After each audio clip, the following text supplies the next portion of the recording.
5 वर्षाचे माझे बाळ गे अंगणी खेळ खेळे गे काय लटकाची घेता आळगे गोकुळच्या नारी तुम्ही लपून याचा भोरा आळ घेता शारंधरा ओ तुम्ही याच्यावर आरोप करता तुम्ही 12 घरच्या 12 गे गोकुळच्या नारी तुम्ही लपून याची पूर्वी ताक विकायची पद्धत नव्हती ताक बनवलं म्हणजे त्या घराची मालकीन त्या घराची सासू दरवाजात उभी राहून सांगायची पोरी हो ताक केलं तुम्ही घेऊन जा ताक आणि मग ताक न्यावं महाराष्ट्रामध्ये ताक आणल्यानंतर सगळ्यात पहिला बनवला जाणारा पदार्थ आहे कुठला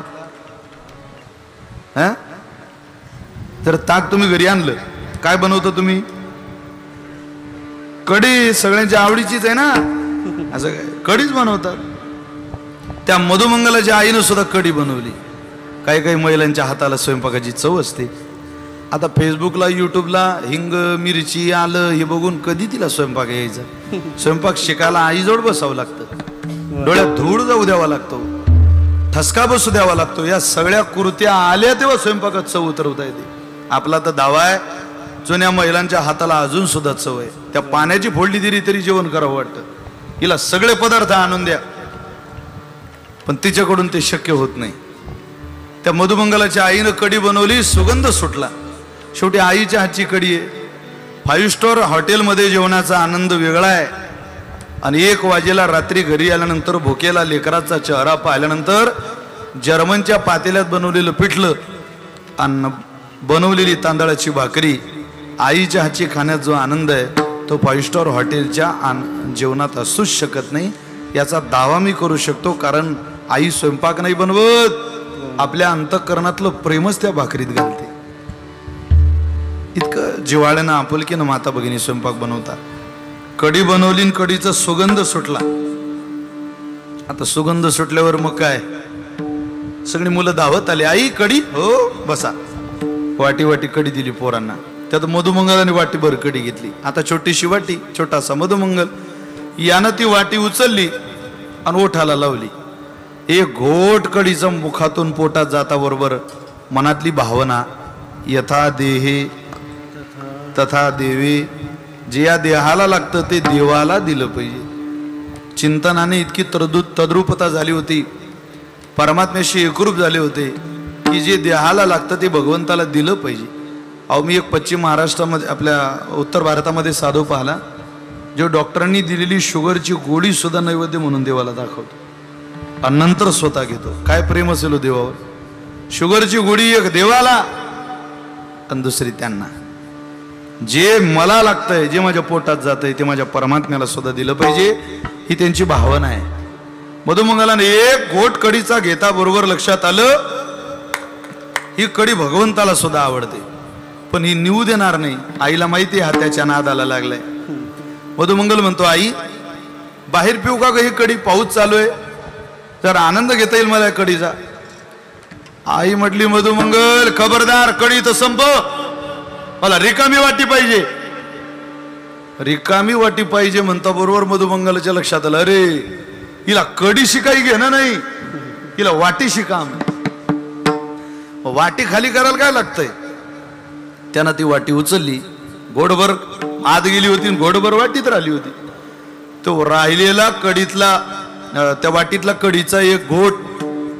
तोंडामध्ये घेतला फक्त तोंडातून घशातून ती कढी खाली उतरू दिली नाही तोंड फुगलं रिकामी वाटी आईकडे दिली आता तोंडात गेलंय म्हटल्यावर पोटात जाईल या भावनेनं आईनं रिकामी वाटी घेतली मधुमंगलाने कमरेला उपरणं बांधलं आणि पळस सुटला भगवंताच्या दारात आला दरवाजा वाजवतो आवाज देऊ शकत नाही तोंड फुगलेलं आहे भगवंत म्हटले कोण आलंय दारात आपल्या यशोदा मैया म्हटली जा रे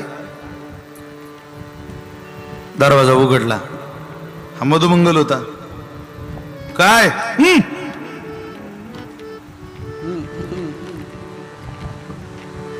समजलं देवाला काहीतरी आणलंय म्हणे गड्या स्वागत झालं बरं का मधुमंगलाचं काहीतरी याने आणलंय इतकं निकृष्ट दर्जाचं उष्ट आणलंय, ही भावना सुद्धा देवाच्या मनात आली नाही. काय आपला परमात्मा कृपाळू आहे. आपल्या संत मायबापांनी देवाचा स्वभाव सुद्धा शब्दात वर्णन केलं. असं आहे, पांडुरंग परमात्मा इतकं, भगवान विष्णू इतकं दैवत प्रेमळ सापडत नाही. वारकरी संप्रदायातली उपासना ही प्रेमाने जिंकल्या जाणारी उपासना. तोंड उघडलं बाबा, मधुमंगलाने आपलं मुखकमल जवळ आणलं आणि आपल्या तोंडातली कडीची गुळणी भगवान श्रीकृष्णाच्या तोंडात सोडली. देवानं डोळे बंद केले आणि ती त्याच्या थुंकी लाळे सहित आलेली कडी भगवंताच्या पोटात गेली. त्याला जवळ घेतलं, आलिंगन दिलं, मिठी मारली.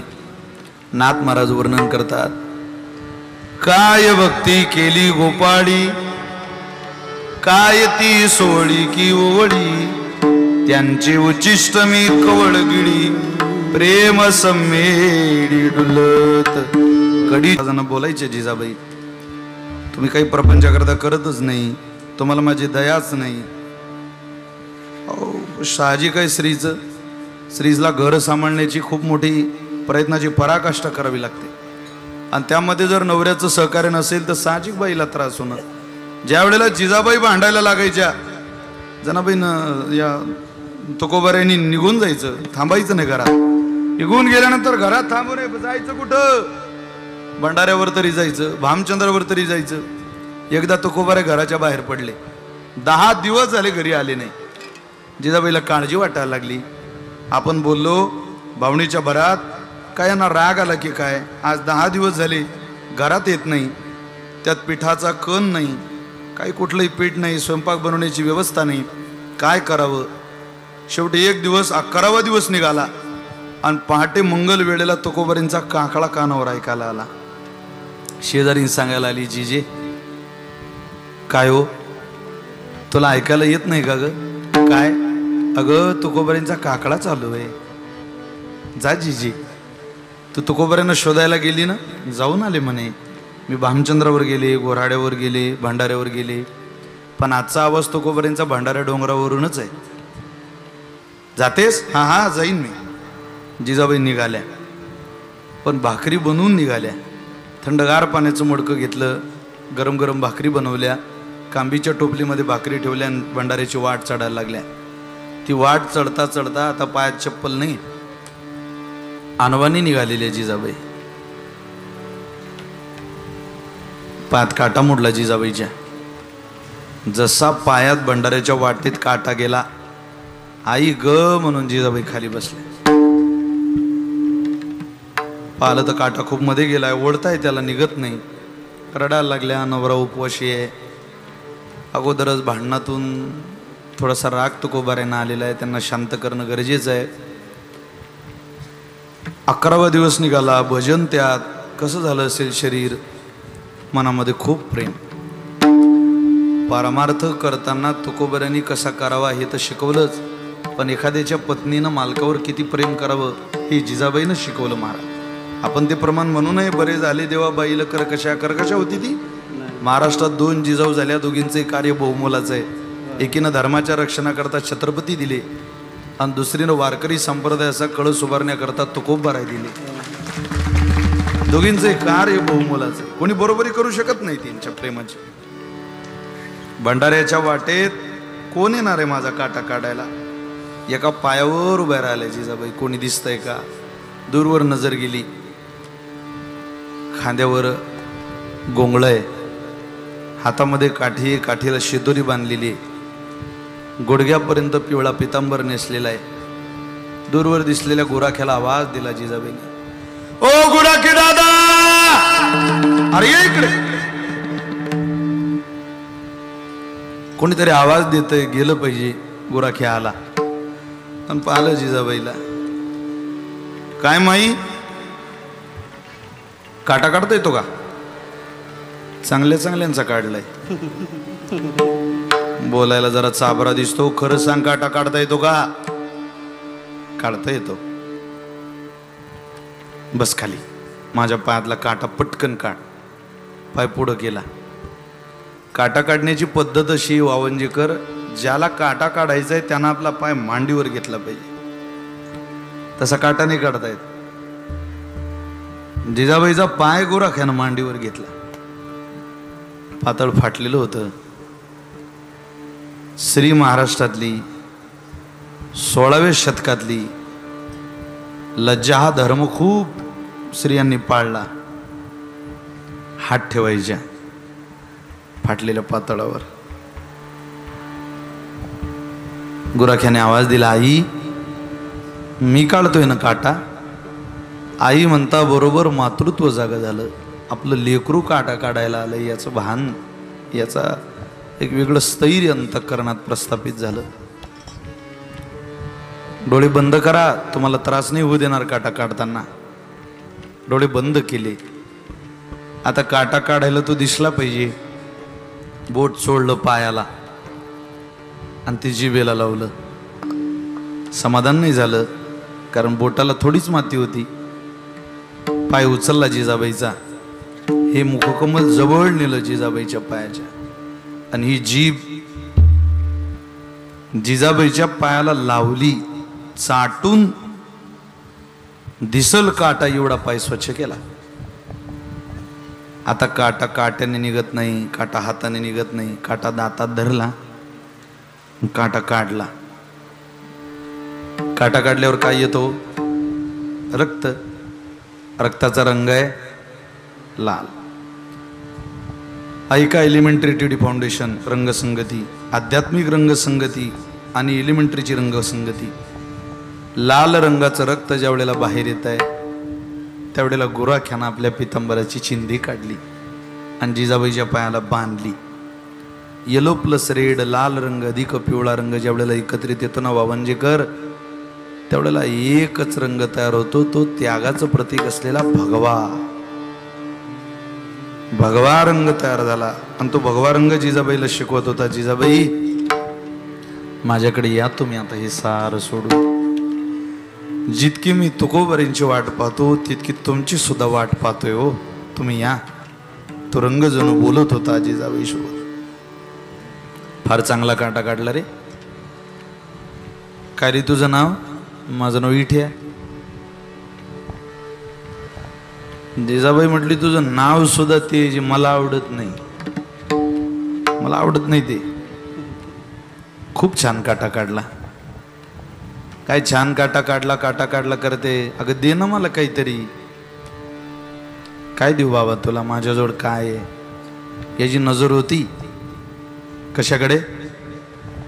भाकरीवर. दे ना एखादी भाकरी मला. नाही रे बाबा, माझा मालक उपोशीवरती, तुला कशी देऊ? अगं दे ना कोरभर. नाही नाही तुला देऊ शकत नाही, तुझ्या पाया पडतो मी, मला भाकरी दे. तू खूप छान भाकरी बनवते असं ऐकलंय मी, दे मला. दिली नाही महाराज. काहीच देणार नाही. तू माझ्या पाया पड, मी तुला आशीर्वाद देते. वयानं लहान आहे ना तू माझ्यापेक्षा, जिजाई म्हटली.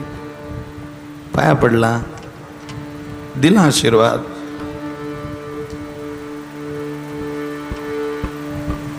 माझा मालक दिसला का रे तुला? जा वरती बसलाय, कधी ती नामाचे चिंतन भजन करतोय. येते मी. हा नेमक्या पोहोचल्या तुकोबाऱ्यांजवळ. जीजी आली. काटा मोडला माझ्या पायात. पांडुरंगा बघू बघू आवडे. आता काटा पाहू न तुकोबाऱ्यांनी, काटा नाही पाहला. ती चिंधी पाहिली पिवळी, कारण तुकोबाऱ्यांनी इतका तो पिवळा पितांबर कोणाच्याच परिचयाचा नव्हता. ती चिंधी पाहता बरोबर तुकोबारे म्हटले, आवडे खरंच सांगा पितांबर कोणाचा आहे? होता माय काळा एक गुराखी, त्यानंच माझ्या पायातला काटा काढला. पांडुरंगा त्याने. अगं पाया पडली की नाही त्याच्या? ते म्हणे मी नाही पडली, उलट त्याला पडायला लावलं. उपवाशी असेल ग, दुपार झाली, यातली कोरभर भाकरी द्यायला पाहिजे होती. तो मागणार नाही तशी. जिजाई सांगतात तुकोबार आहे, मालक एखादा याचक दारात आल्यावर जशी त्याला लाज वाटत नाही कोणाला भाकरी मागायची, तशी भाकरी मागत होता. मी दिली नाही तुमचं पोट भरण्याकरता. आवडे, जो योग्यांच्या स्वप्नात येत नाही तो तुझ्या पायातला काटा काढायला येतो. हा तुझ्या जीवनातला विजय आहे. मला असं वाटतं आता तू माझ्याकडे येऊ नये, तू पंढरीला गेलं पाहिजे. तिथून तुकोबारे जिजाईला घेऊन पंढरीला गेले असं चरित्र सांगतं. अहो तुकोबाऱ्यांनी हे जे करीती नामाचे चिंतनाचे पुरावे ज्या ज्या अभंगात दिले, जी जी गोपाळांची उदाहरणं दिली, जी जी संतांची उदाहरणं दिली, या उदाहरणाचा भाव एवढाच नाही की तुम्हाला ते उदाहरणं, तुम्हाला तो इतिहास माहिती व्हावा. त्या उदाहरणाचा भाव हा खरा आहे. त्या भक्तांसारखं तुम्ही सुद्धा भजनाला लागावं. अरे ज्या अर्थी गोपाळांचं देव उष्ट खातो, ज्या अर्थी गोपाळांना देव खेळात विजयी करतो, ज्या अर्थी देव गोप भाव मिळालेल्या जिजाईचा पायातला काटा काढतो. हा गोपी हा पुरुष स्त्री भेद नाही. गोप हा प्रसाद आहे. निवृत्ती प्रसादे मी गोवळीयो, आली द्यावी डाई हा प्रसाद आहे. खाय त्यांची उष्टावळी हा प्रसाद आहे.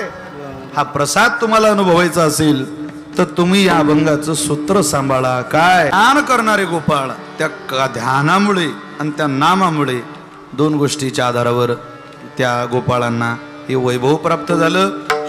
त्या वैभवात फार काळ रममान होऊन बरं नाही का हो देवा. श्री तुकोबार आहे, काय केलं परमात्म्याने आणखी गोकुळामध्ये. या काल्याच्या कीर्तनाची पूर्णावती करा. अहो हे कीर्तन ज्याने पूर्ण होतं ते अभूतपूर्व चरित्र आहे. ते काही एका कीर्तनात सांगणार जाणारं चरित्र आहे.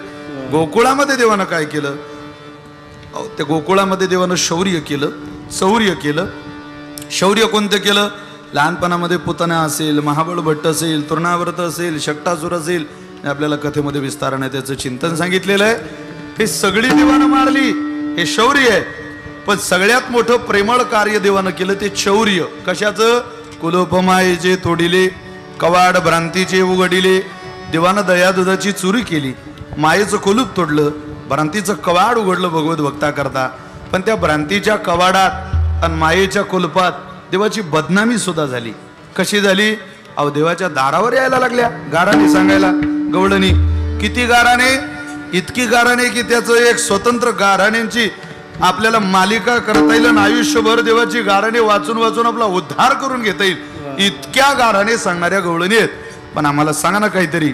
परमात्म्याने अनेक प्रकारची चौर्य खोड्या केल्यानंतर त्या खोड्यांची गाराने सांगायला गवळणी दारात यायच्या आणि सांगायच्या, यशोदे अवघ्या मिळवणी गवळणी आल्या नंदाच्या अंगणी. काय सांगतात. खाऊनी दही दूध तूप लोणी, पोडीरी अवघी विरजनी. एवढ्यावर समाधान नाही. दुसरी आली राहुनी आणि गबाई, काय केली करणी. पतीची दाळी माझी वेणी धोईची, गाठ पाडोनी. गाठबाई कोणासी सुटेना, कोटवर सोसू धिंगाणा. तिसरी आली धावत, याने गबाई काय केली मात. मुखाशी मुख चुंबन घेत गळ्यात, हात घालीत धरू जाता सापडेना. कोटवर सोसू धिंगाणा. अगं कोठवर हे आम्ही सहन करायचं. त्यात काही चांगल्या होत्या आणि काही खोड्या देवाला वाचवणाऱ्या होत्या. यशोदेने या सगळ्या खोड्या ऐकल्या आणि ती म्हणते, काय तुम्हाला लाजा बिजा आहेत का काही. गोटी आळ घेता या जगजेटी. परमात्म्याचं सगळी भगवंताची बाजू यशोदेनं मांडावी. तुम्हाला कळतं काय. त्यात एक दुसरी गवळण आली. ती जरा बोलायला तोतली होती, तिला नीट बोलता येत नव्हतं. काय ग तुझं काय म्हणणं आहे. ती म्हणे, जात होते यमुने पानिया, वातत भेटला सावला. दोईवल तोपी मयूल पुच्चांची, खांद्यावली कांबला. तेने माझी केली तवाली, मग मी तिथून पलाली. पलता पलता गटलून पल्ली, माझे गुलगे फुटले, मग मी ललत बतले. टिकलून आले शालंगपाणी, त्यांनी मला पोटाशी दलिले, पोटाशी दलोनी माझे समाधान केले, निवलं तिच्या कृपे सुख हे ज्ञानदेवाला दली. ज्ञानोबरांची स्वतंत्र गवळण आहे. बघा बघा, यशोदा म्हणते माझ्या पोरावर आरोप लावता, अगं त्यानं खोडी केली असेल एखाद्या वेळेला, पण खोडी केली तर तिला सांभाळलं सुद्धा ना. ही आली तुमच्या समोर पुरावा. त्या गोपिकांच्या सासवा म्हणत ही मोठ्याची सून आहे, आपलं काही ऐकणार नाही. एका सासून आपल्या सोनीला सांगितलं, बाई तू काही या वावंजात राहू नको. वावंजात म्हणजे गोकुळा. तू इथं राहू नको, तू गाव सोड, निघून जा. येतो यशोदे, तुमचं तुम्हाला लखला बे गोकुळ, माझ्या पोरांना राहू देत नाही. अगं आमचा पोरगा दररोज आमच्या सोनेला मारतो, तुझा पोरगा लोणी खातो आणि आमच्या सोनीच्या गालाला लावतो. आमचा पोरगा म्हणतो ही त्या कृष्णासोबत लोणी खाते, कृष्णासोबत खेळते. कुठला असा जगातला मालक आहे यशोदे की स्वतःची बायको दुसऱ्यासोबत नाचते असं माहिती पडल्यावर, गाते असं माहिती पडल्याबरोबर तिला सांभाळेल का घरात? तुला दया येत नाही आमच्या पोरांच्या प्रपंचाची? चल राहू दे, राहू दे, तू एकटीच राहा, तुझ्या पोराला घेऊन राहा, आम्ही गोकुळात थांबणार नाही. बैलगाडी सामान ठेवलं आणि गोकुळ सोडून पाठवलं पोराला. तिची सून आणि तिचा मुलगा सगळं सामान बैलगाडी ठेवलेलं. निघाली ती गाडी. भगवंताला माहिती पडलं ती गोकुळ सोडून चालली. केली ना देवाने लीला. योगमाईने तिला तहान लावली. वैजा, वाकड्या, श्रीदामा, बोबड्या सगळे गोपाळ भगवंताने घेतले, एका झाडावर लपून बसले आणि भगवंताने सांगितलं बघा आता कशी अद्दल घडवतो हिला. योगमाईने तिला तहान लावली.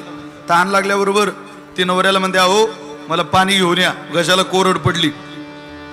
त्याने जारी घेतली आणि पाण्याला गेला. तो पाण्याला गेला ओरिजिनल, आणि या बाबाने हातात जारी घेतली, तिच्या नवऱ्याचं रूपही घेतलं आणि बैलगाडीत गेला. तिला पाणी पाजलं आणि बैलगाडी हाकायला सुरुवातही केली. तो ओरिजिनल पाण्याला गेलेला. त्यानं बैलांची घोंगरं ऐकली. तो म्हणे बापा बापा, आपली बैलगाडी कोण पळून चाललं. धावत्या वेगात आला, अर्धवट भरलेली जारी घेऊन. अहो थांबा थांबा थांबा थांबा, कोण आहे कोण आहे. मागे वळून पाहिलं. त्यानं पाहिलं हा तर आपल्यासारखाच आहे. समजलं रे हा कृष्णच आहे. आता ती गाडीत बसलेली गवळण म्हणते गाडी मागे पळणाराही नवरा दिसतो माझाच, आणि बैलगाडी हाकलणाराही नवरा दिसतो माझा, पण ते दोन नाही, तो एकच आहे. यातला माझा कोणता? तो बैलगाडी हाकलणारा म्हणतो त्याच्या नादाला लागू नको, मागचा कृष्ण आहे, आपण सोबत निघालो घरून. आता आपण ठरवलंय गोकुळ सोडायचं म्हणजे सोडायचं. तो मागचा म्हणतो अगं थांब, त्याच्या कुठं नादाला लागली, मला पाण्याला पाठवलं. पाणी काय असं लगेच वाऱ्याच्या वेगात येत असतं का? ती म्हणे बुवा मला काही सुचना, आता काय मी काही द्रौपदी आहे का? तिला 5 होते, मला ते काही जमणार नाही. ते भांडण इतकं वाढलं, नंदबाबापर्यंत आलं. नंदबाबाने त्याच्यावर एक युक्ती केली. 25 फूट खोल आणि 25 फूट रुंद खड्डा खोदला. सांगितलं जो इकडून तिकडे उडी मारेल तो हिचा नवरा. पहिला नंबर बैलगाडी हाकलणाराचा, म्हणजे कोणाचा? भगवंताचा. चल मार रे उडी, तुझी बायको आहे ना? तो म्हटलं हो, मार उडी. तो मागे सरकला, सहज उडी मारली. आता याला काय अवघड होतो 25 फूट उडी मारणं. आता नंबर आला मागे पळणाऱ्याचा. नंदबाबा म्हटले बायको तुझी आहे ना? तो म्हणे 100% माझी बायको आहे. मग चल मार उडी. तो म्हणे मी दुसरी करीन. पण उडी काही आपल्याला जमणार नाही. नंदबाबा म्हटले मग गळ्या 100% बायको तुझी आहे. आमचा कृष्ण कुठूनही उडी मारू शकतो हे जवळजवळ आमच्याही लक्षात आलंय. आता तू घेऊन जाईल घरी. हे सगळं यशोदा मातेनं पाहिलं. ती म्हणणे राम राम राम राम राम. इतका खाली येशील वागताना असं वाटलं नव्हतं कृष्णा. तू गावात राहायच्या लायकीचा राहिला नाही. आता हात खांद्यावरी कांबडी, हातामध्ये काठी, हातामध्ये काठी, खांद्यावरी कांबडी, हातामध्ये काठी, हातामध्ये काठी, खांद्यावरी कांबडी, हातामध्ये काठी, हातामध्ये काठी, हातावरी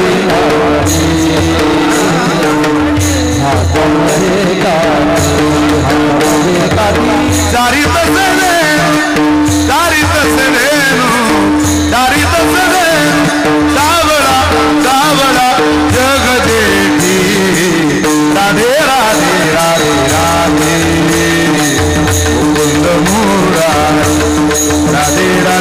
राधे राधे राधे राधे राधे राधे मुरा राधे राधे राधे राधे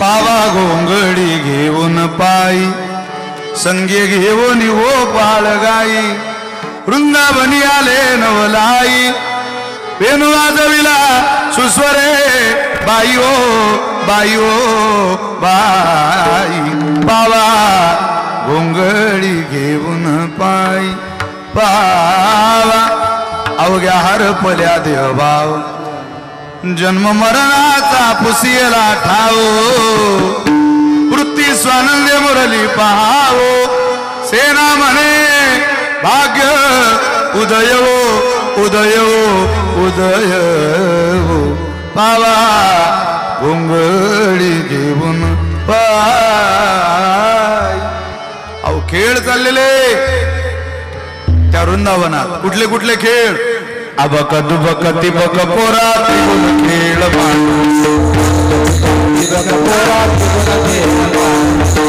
दुबक तिबक पोरा त्रिगुण खेळ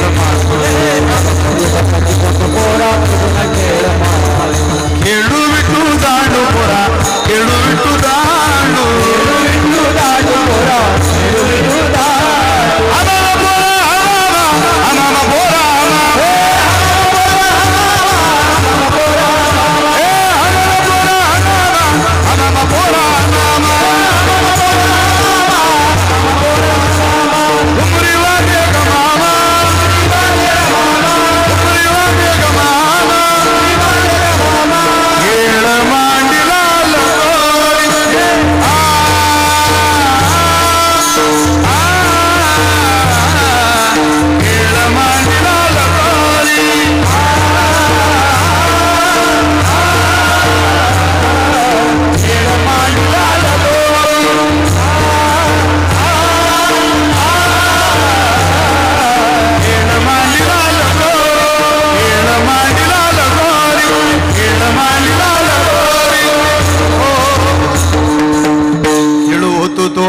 चेंडू लगोरी नाना परी खेळ मांडियला तिथं खेळ मांडले देवानं उत्तु तु तु तु तु तु उत्तु तु तु हे खेळ आहे देवाचे देवानं नाना तऱ्हेचे खेळ गोपाळांकरता मांडले पण ते खेळ खेळता खेळता खांदी भार पोटी भूक काय खेळायाचे सुख खूप झालं कृष्णा आता हे खेळ आम्हाला पाहत नाही अरे तू लवकर म्हटलं होतं मग आली ना ती वेळ आता तू सगळ्या गोपाळांना गायींना एकत्रित बोलाव आम्हाला आता खूप भुका लागल्या भगवंत आता प्रसाद द्यायला तयार झाले होते पण कुठला प्रसाद एके ठाई काला तो का म्हणे भावी काला तो काला जो पूर्णतेचा काला आहे जीवाचं शिवाचं ऐक्य असलेला काला आहे अभेदाचा काला आहे पूर्णतेचा काला आहे परमात्म्यानं दिला सगळ्या गोपाळांना देते वेळी परमात्म्यानं सगळ्या गायी बोलावल्या गायी वासर एकत्रित केले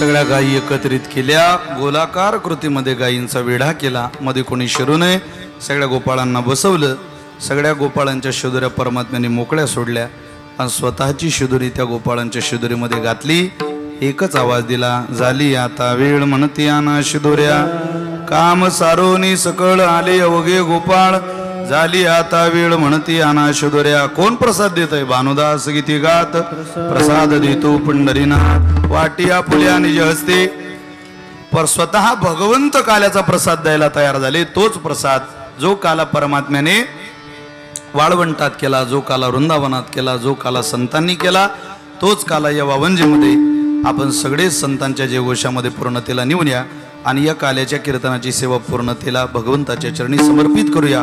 पुंडलिक वरदा श्री ज्ञानदेव गोपाल महाबली ज्ञानेश्वर आदि शक्ती मुक्ताबाई.